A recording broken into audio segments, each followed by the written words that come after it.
In today's video, I'm going to teach you, insert video title here.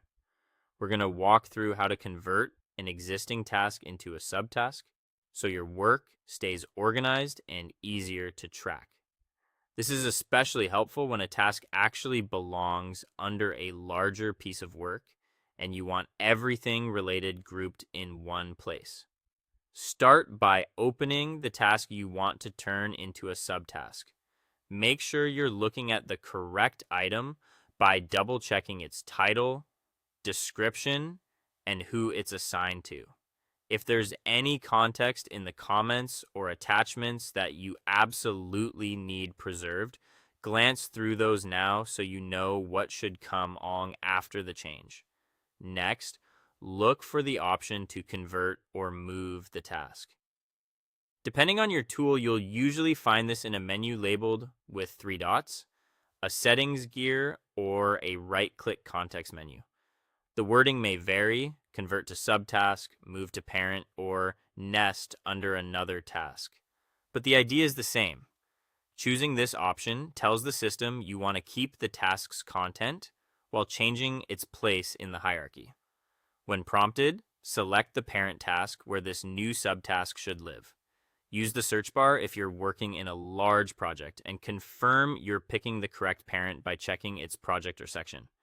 It helps to choose a parent task that clearly represents the broader goal, so your subtask naturally fits underneath.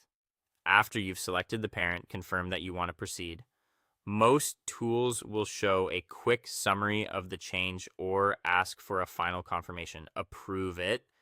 Behind the scenes, the task is being relinked under the parent without losing its core details.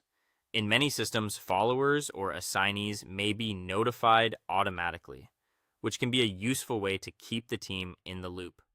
Now open the parent task to verify the change.